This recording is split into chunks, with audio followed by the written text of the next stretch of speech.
Boom, there we go. We're live, ladies and gentlemen. What's going on? It's your guy James from Offside, riding shotgun with my boy D434, Dylan Fournier. First and foremost, Dilly, happy Thanksgiving weekend to you and yours, my friend. Same to you, James. I got to enjoy my first day off with my niece, so it was a good day. How was your day today? My day was not too shabby. Processed some flowers. Got a couple weddings on the go this weekend, delivering one tomorrow. So there's a lot of different things happening. And of course, tomorrow night we go down to the in-laws and have some chicken wings and pizza. Well, we discuss the old Disney trip, get everything in line for that. And then Sunday, Monday, kind of close the doors, draw the blinds, turn off the phones, and just have some good old-fashioned fam jam time. Nice. I got Saturday with my grandma, and then going to Waterloo to see Taylor's parents. So, Taylor, sorry, riding with the Swiftie. Basically, she is a Swiftie, so there you go. Well, ladies and gentlemen, coming at you on a Friday. Obviously, it's been a busy week around these parts for myself. Obviously, D4, he's always working through the nights. Clark Monroe's in a new situation, so he's doing his thing. So we had to come at you on a Friday. There's some news and notes going around the Leafs, so why not talk about it? Like one, Connor Timmins out for 4 to 6 weeks, was having a sensational training camp, getting ready to take on the season with the Maple Leafs, looking like he was going to have to be pushed out of the lineup to lose a spot. Dylan, he gets hurt. It's unfortunate. But what makes this for Connor Timmins in 4 to 6 weeks? Is this guy going to be a part of the blue line off the go, or is he going to be a guy that sits on the bubble all year again? Because to me, the way he was playing, he might have even usurped John Klingberg, in my opinion. Cheaper, able to move the puck. How long's Klingberg out, or is he back now? We're going to talk about him later on if you look at the message board down the line, but he will be back later on, but we'll talk more about him in a bit. In my opinion, I truly think that this year we do need to limit Gio's minutes to sustainable minutes so that he doesn't get tired down the stretch. And I saw Timmins as the 7th defenseman, considering what he was doing in preseason. He had that amazing assist on the Domi goal in it was the Hockeyville game there against Buffalo. Timmins has had his opportunity, and he rightfully so has eaten every opportunity of it up, and it sucks when injuries happen, but I think he'll come back stronger and better. I do see him as a 7th defenseman though, so hopefully it doesn't take away too much of his opportunity for the rest of the season. What are your thoughts? For me, I look at it like this. I mean, the guy was playing, he's beating the doors off, man. He was looking real good. His puck possession was great. The way he was moving the biscuit was good. For me, it's always going to come down to net front clearing. Obviously, if he's going to be a bottom pairing guy, he really needs to be able to do those things and, eat those tougher minutes at the bottom pairing like a Simone Benoit, because we don't have those guys. We have guys like Connor Timmins. I really think he would have to beat out John Klingberg to have a spot. I mean, it never hurts to have a defenseman who can move the puck. Never hurts to have a defenseman who can put the puck in the net and do different things like that. Maybe quarterback one of your power plays by the way he was looking. Obviously was a high draft pick. But for me, I mean, he really has to beat somebody to take a spot. And right now, you're not taking Liljegren's spot. You're not taking Gio's spot unless you're in a rotation. But the Leafs are too close to the cap right now to even deal with a rotation sort of thing. So, yeah, for me, when Connor Timmins comes back, it'll probably be a demotion to the Marlies right away and basically get him back into playing shape, et cetera, et cetera. But just kind of sucks because maybe he might have been someone who could maybe have John Klingberg sit for a little bit and really get you out of a cap jam with shenanigans. Yeah, that is true. I think opportunities come and go as the season goes on. So I think we'll see how it plays out as the season goes on. Well, speaking of opportunities, I want to take an opportunity to thank our sponsors, Boxing Rock Brewing Co., the absolute big beer for the big podcast. Check out their Fuck Off Lager Ale. It's absolutely delicious. And making an opportunity. A gentleman named Fraser Minton has absolutely stolen an opportunity. Lots of pundits said if you were to tell me that this guy in February would be almost a lock for a spot here to join the opening night roster for the Toronto Maple Leafs, a lot of people would look at you like you were crazy because he was a player that wasn't struggling, but he just wasn't really impressing. But now he's definitely impressed, showing what he can be, a true blue third line center, finding chemistry with guys like Nyes. You know, it's not a bad thing to do those things and be in that position with Calle Jarnkrok as well. For you, I asked this question to you the other day about the 9 games. Do you give him a run? Do you give him a look? Do you send him back with 9 games in his hip pocket, just like Cowan, and say, enjoy? Or, hey, is this guy really on a league kind of min deal going to be your third line center? And can he handle the rigors of 82 games? My question is if he doesn't consistently play like the 9 straight, he can still play 9 and be sent down. Does that make any sense? The question I'm asking. You can stagger it. That's what they did. Okay. You can do different things to make that happen. Yeah. So it doesn't have to be 9 consecutive games in the lineup. So basically you can play 1-2, skip 2, play 1-2, skip 2, play 3-4. You know, and then so basically it doesn't eat up a year of his ELC. As long as he doesn't play over 9 games. So he has to play in over 9 games for it to eat over that ELC. But for me, I'm looking at this and saying, if this guy is what he looks to be, we've looked for a third line center. We've gone through Holmberg, O'Reilly, go through the list. There's been lots of guys cycled through that position. Calle Jarnkrok, Alex Kerfoot, you know, keep William Nylander, you know. So for me, I look at it and say, hey, Fraser Minton, this is your chance. You want to take it, seize it, run with it.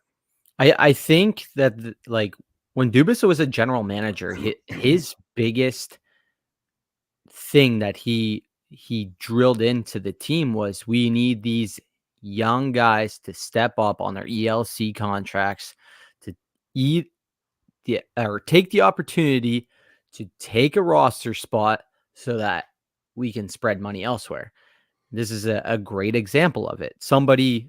We found somebody that actually hit in our drafts, and he is proving that, yeah, give him the 9 games and see how he plays out and then go from there. At least in my eyes, I know that there's that big stupid thing that we have to send him back to junior, because I truly do think that he could be amazing in the AHL if we did have to send him there, which because I know you can't send NCAA guys back to NCAA after that, or after their 9 games, or whatever the heck that all is.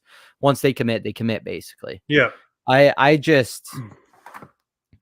think that these guys, and in general, just the league has become very, very young, very, very quick. It's a quick league, and having these guys step in at the most appropriate time adds not only value to the team, but it adds value to the lineup, because you can slot in the guys in the top 6 to make it more dangerous, or he could take an opportunity on the wing and we could still have Matthews, Tavares, Nylander. Like if that's how it plays out, that's how it plays out. But these guys have really surprised me this preseason, and I have no problem with it. But I say give him the 9 games, just like Cowan. Give him the 9 games. I don't know about Easton Cowan right now. He didn't go with Gravenhurst with the team. I think they're really just giving him the full ride treatment here at training camp, and he'll go back. Fraser Minton has been here before. He did go to the Gravenhurst trip. He did be a part of the bonding and stuff like that. So we'll see. He plays tomorrow night. We'll talk more about tomorrow night's game here in a moment. But with Fraser Minton obviously taking that third line center spot, William Nylander goes back to the wing and has himself a humdinger of a game. scores the OT winner, scores an absolute walkout beauty, just walks around everyone and scores. Is the first goal of the game. It's absolutely nice. I by actually William watched. Nylander. I actually watched the highlight while I was on break at work, so that was wonderful. It was wonderful to see that there was some entertainment while I was working. For me, listen, Dylan. For me, I'm going to say this right quick. Willie on the wing works. It works with Matthews. It works with Tavares. It works. It works. It works. We know what works. We know we can swing him to center if you need to, but it works. So don't break what's not broken. You know, why are you trying to fix it? If it ain't broke, don't fix it. There you go. Pay him $10 million and let's go. I'm in. No, I'm sold. no, What would you pay him? 9. Why? I seriously take in consideration. Like, I understand we're in the Toronto market. He's gonna get so much more money in marketing wise in Toronto than he would anywhere else. You pay him $9 million, which is very, very similar to Sebastian Aho, who is a number one center. William Nylander is not a number one center. He can play on the number one line, but he is not a number one center. Aho is in a low market, gets paid, I think, 9.95, and puts up similar numbers to Willie. I truly think that he is worth around 9 to 9.5. But that is my opinion.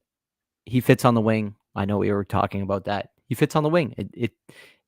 It has proven that, like, I think truly the match of our top 6 is, where do you put Mitch? Because sometimes Mitch helps Tavares play way better, but but Matthews can play with either or. So that is kind of like, if you want to push Tavares a little bit more, put him with Marner, in my opinion, at least. So we're talking about Sebastian Aho and William Nylander. William Nylander has back-to-back 80-plus point seasons, 80 points and then 87 points. Sebastian Aho did 83 points a few years into his career, then had a few years of dipsy doodles, and then back up again last year to more points again over the 80 mark. I'm saying, yes, I agree with you. You know, they are similar players in the fact that they can both probably play the wing. Sebastian Aho is a true number one center. William Nylander is not. But at the same time, you also have to look at when the contract was signed for Sebastian Aho, which I believe was last year, if I'm not incorrect, or 2 years ago. And I look at it and say, okay, so the cap's supposed to go up by $4 to $5 million next season.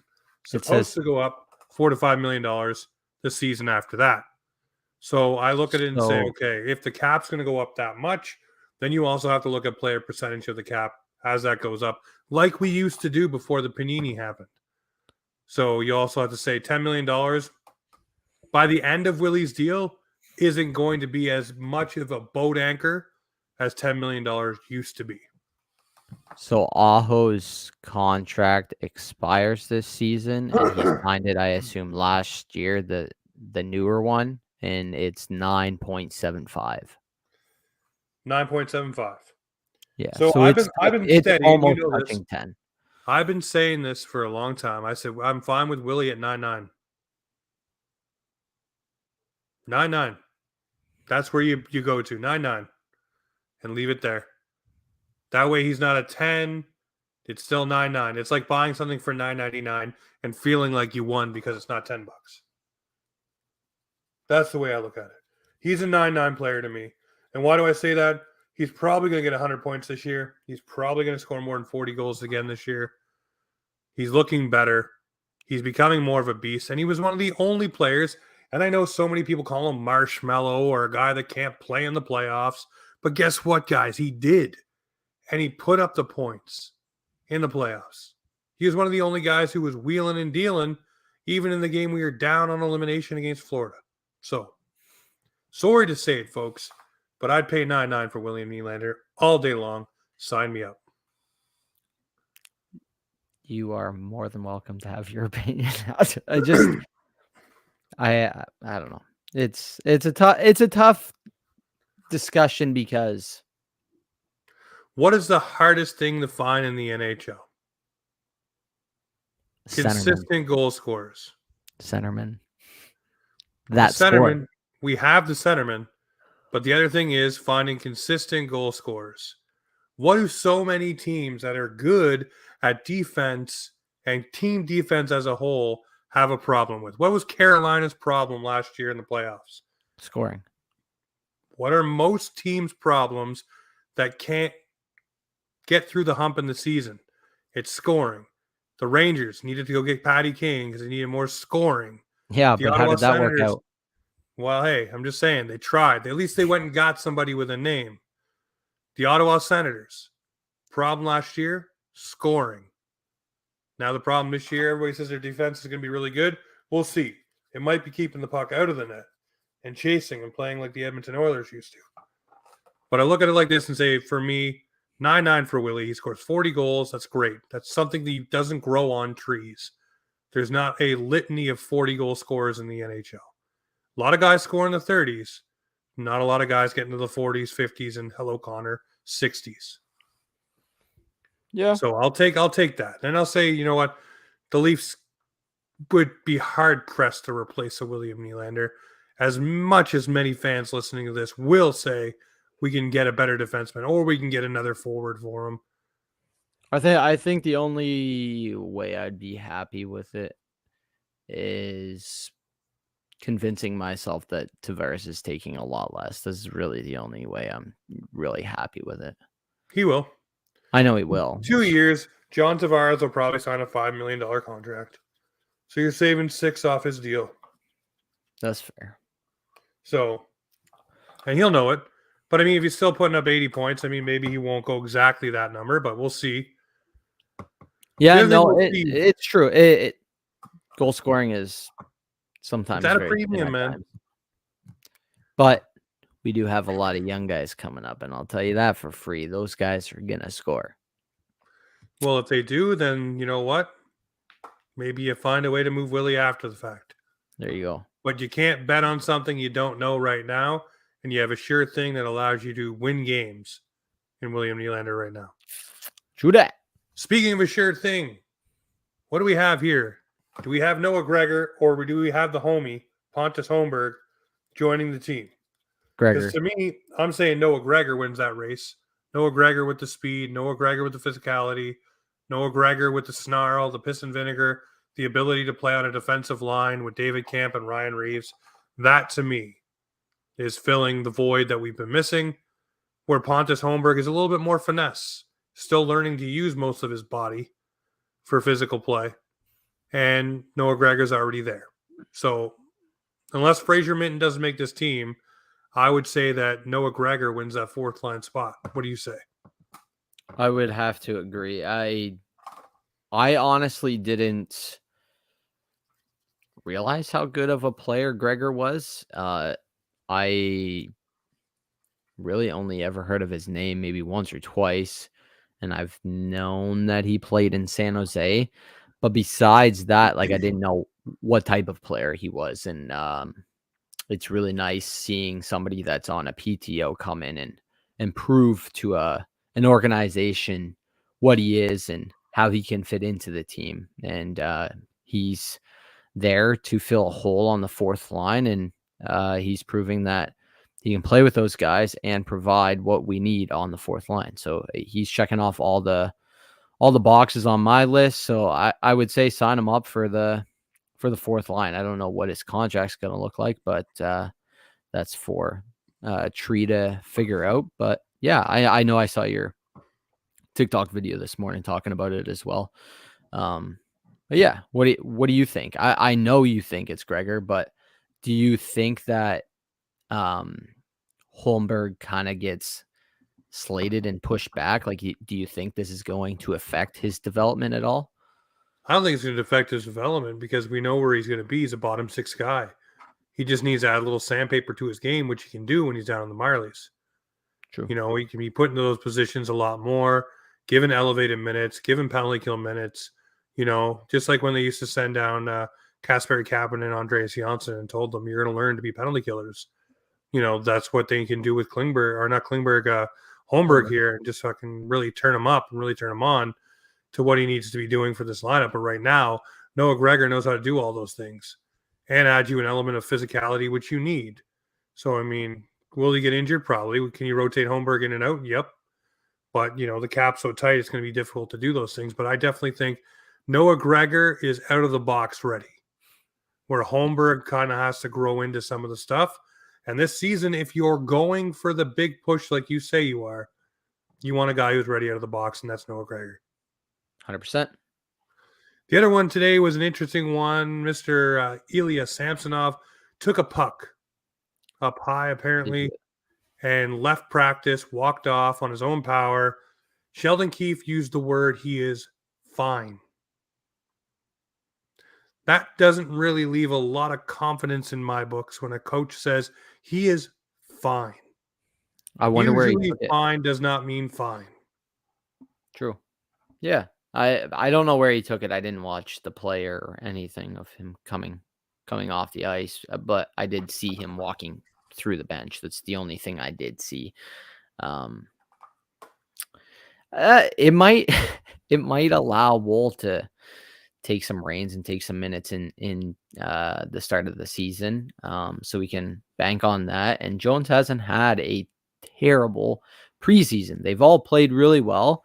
If Sonar is hurt, we can take, he can take 10 games off to really make sure that he's fine. So I wouldn't sweat it. And by that time, maybe it'll allow us to have time with figuring out what we do with Jones when Sonar comes back. Yeah, it definitely allows you to look at Jones and Wool a lot more. For me, with Sonar being hurt, I mean, if you're injured even a little bit, take the time while we have this goalie debacle. If it allows them to put him on LTIR and use his cap space as well to keep other names around, then that's what we'll do. I don't want to see any problems with any of the guys that we have between the pipes. So if we can keep Jones and Wool happy, let's just keep it happy and keep it rolling, because we all know the injuries come between the pipes and it becomes a big, big problem. So yes, and we all know that because of Murray the past season. So you got to take care of not only your mental but your physical self as well.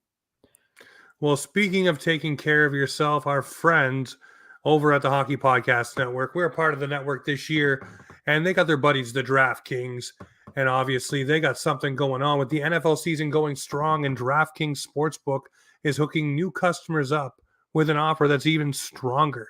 Bet $5 on any game this week and score $200 instantly in bonus bets. And DraftKings isn't stopping there. All customers can take advantage of a sweetener offer every game day this October. Get in on the action. Get in on game day greatness. Download the DraftKings Sports app now. Use the code THPN. New customers can score $200 instantly in bonus bets when you bet $5 on the NFL. The code THPN only on DraftKings Sportsbook, an official betting partner of the NFL. The crown is yours. Gambling problem? Call 1-800-GAMBLER. Visit www.1800gambler.net. In New York, call 877-8-HOPE-NY or text HOPE-NY 467-369. In Connecticut, help is available for your problem gambling. Call 888-789-777 or visit ccpg.org. Please play responsibly on behalf of Boot Hill Casino and Resort KS, licensee partner of the Golden Nugget, Lake Charles, LA. 21 plus. Varies by jurisdiction. Void in Ontario. Bonus bets expire 168 hours after issuance. Sportsbooks.draftkings.com/football for terms and eligibility and deposit restrictions. Terms and responsible gaming resources. So get on over to DraftKings. Use the code THPN and get yourself in there today. I'm wondering if he's going to be in there today. Is Sam Lafferty? Is he on his way out? Because he's obviously not looking to be in with the rise of Fraser Minton, the rise of Matthew Nyes, the arrival of Bertuzzi and Domi.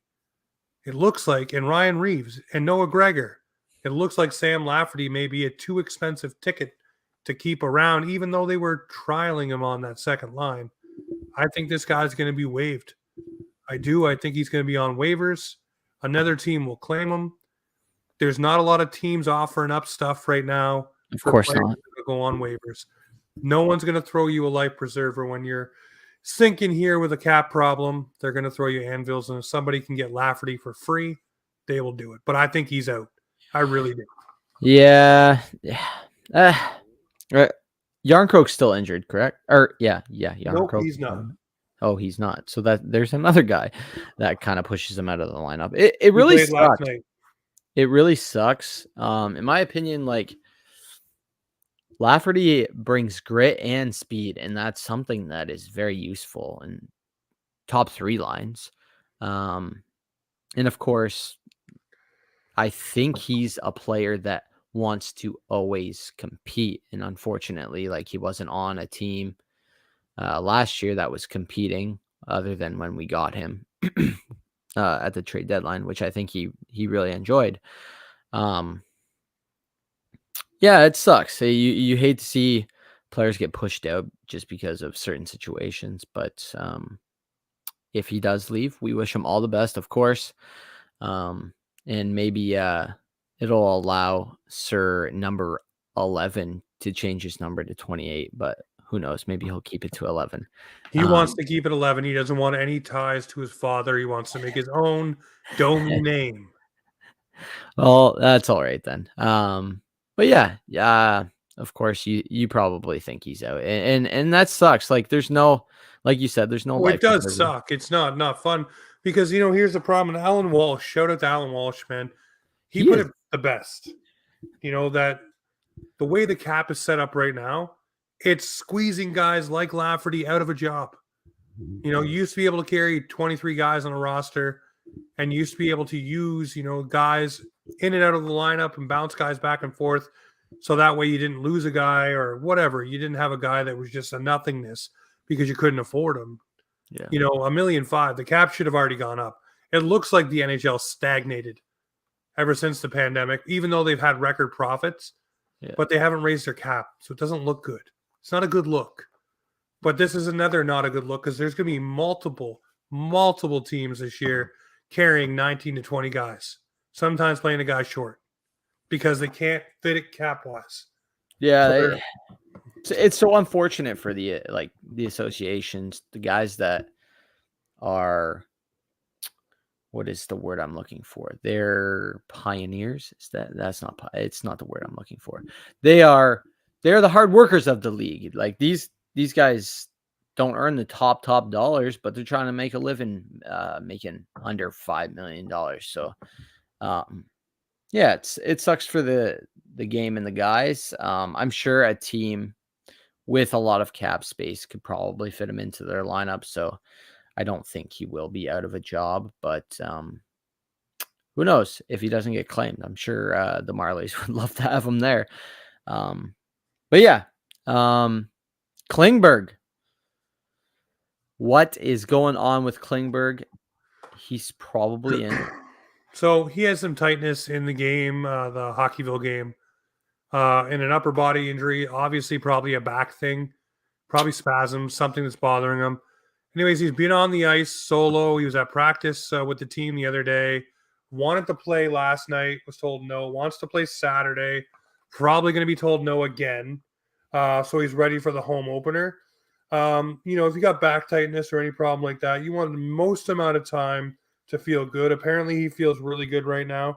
By the way, guys, if you notice me itching my eye, my allergies are going wild right now. I see that. It's still like summer here, but my eye is like puffing and it's just weird and painful right now. So I apologize for rubbing my eye the entire episode, but it's just not going away. So that's okay. If you can see it, it's like blood red. So yeah, I don't want to see it. My eyes will start watering. But for Klingberg, it's tightness. He's not ready to go. He says he's ready to go. He wants to go. Obviously, you want to put your best foot forward, but he can't. So with Klingberg, for me, I think it's just best take the precaution and have big number 3 in the lineup come opening night for the Maple Leafs, and we'll see how it goes.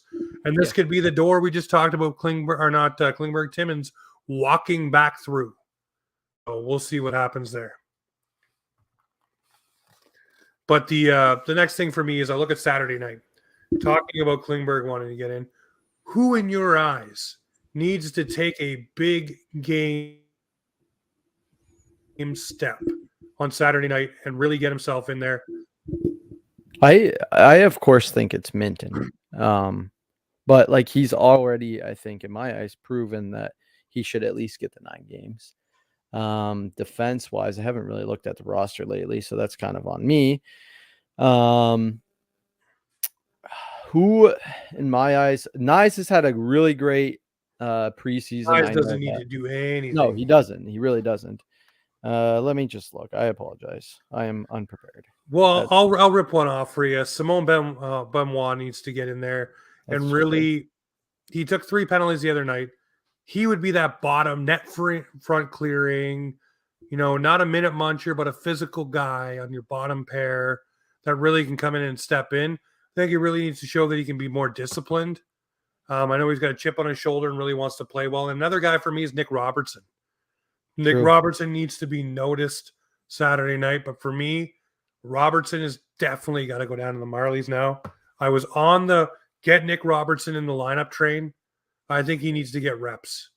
I think he needs first line reps and power play reps and confidence reps, and then be one of the first call ups when it comes time. I was just looking at the lineup here, and in my eyes, for his own sake, I think Dylan Gambrell needs to, just prove to other teams, not only our team. One second. Dylan Gambrell is out with a concussion. Oh, okay. Well, that sucks. I wanted to catch you before you got too far into your role. But yeah, he would be a player that would need to show up and show out, just so teams can see what he's got. Yeah. But yeah, again, I really don't see anybody else that is worth really mentioning. I really like the fact that we actually have some decent goalies in the system now, in Hildeby and Petrozelli, but I assume I know that they will be in the minors, and I'm pretty sure that Niemela is actually already down in playing for the Marlies, because I think he scored the overtime winner the other night as well. But yeah, it's exciting to see these young guys. Like we said earlier, I think Minton deserves the 9 games. Robertson should go down. I think Matthews has had a great preseason. He scored a couple of nice ones. Willie showed up. Maybe Tavares, just to, prove that he's back in stride kind of a little bit. And a lot of these guys tomorrow night, I don't think are going to play. Like Matthews, Nylander, Marner, Tavares. I think they're going with a heavily Marlied lineup tomorrow and giving all the veterans guys time to rest and heal up and be ready for the opening night. So I think guys like Ty Voigt, I think guys like William Villanueva or whatever his name is need to step up and have a moment. They're going to show some of these guys, an opportunity here. Easton Cowan can have himself a big night, have some fun, really send the Cowboy off on a high note. Those things are important. But I do say, like, Robertson needs to, Simone Benoit needs to, and then go from there. Like the rest of the guys, Fraser Minton's going to want to look good. But beyond that, I think a lot of these guys tomorrow night are going to be Marlies or sent back to their junior clubs. So tomorrow's kind of like the end hurrah for some of these gentlemen in the NHL this season for the preseason and all that jazz. So we'll see what it is. One thing I did want to do, though, I'm looking at his young guns right here in front of me. Connor Brown, he's over with the Edmonton Oilers, was out last year, played 4 games, is now back. He's skating on a line with Connor freaking McDavid. And of course, he is his Zach Hyman. He is digging out the puck. He got 2 goals the other night. He is going to have himself a season. But I wanted to give a tap to downtown Connor Brown. Obviously, we will be bringing back our Boxing Rock Bearded Blue Warriors this season, but that's one right there for me. Welcome back, Connor Brown. I know it's been a long-ass road, but even though you're over with the Edmonton Oilers or the Edmonton Oil Maple Leafs, we still think of you, buddy, and think the world of you. I hope you do well this season, Skipper. Hell yeah. I don't think I have anybody right now off the top of my head. But You could pick Sidney Crosby, who just got in a fight in the preseason I game. saw that. That man is a true leader. Like, the poor man has been through so much over the past season, taking on these damn fights that he grew freaking gray in his hair for heaven's sake. So, no, Crosby's a true leader. Dropping the gloves with a young guy on Buffalo there in Peyton Krebs. But yeah. Speaking of Peyton, I'm gonna give a little shout out to Peyton Reed's Custom Cards. He made me a Future Watch auto of Rodion Amirov. Obviously, Leafs Nation knows that Rodion did not make his NHL debut. Therefore, those that are in the sports card hobby know that he didn't get his Young Guns or his Future Watch auto. So I got him to make one in honor of Rodion. And as many of you know, because of my story in battling with cancer, Rodion means a lot to me. So I got that one made, and I have one of myself. So I wanted to shout out Peyton there. Peyton's my Bearded Blue Warrior. There you go. Beautiful, beautiful, beautiful. And we love you, Dilly. Listen, we don't get to see Dilly as much. He's here on Sunday nights, so make sure you tune in Sundays. Dilly is the original member of Offside Hockey Talk, and we love him to death. Thank you very much, Dilly, for jumping on a Friday night. I know it's a Friday night, and everybody's out doing their fun things. Oh, I don't do fun things no more, James. I'm after this, I'm gonna go study my my book for school. So that's all I'm doing tonight. Well, ladies and gentlemen, you know what is around here. This is Offside Hockey Talk, where the Maple Leafs and hockey come to talk.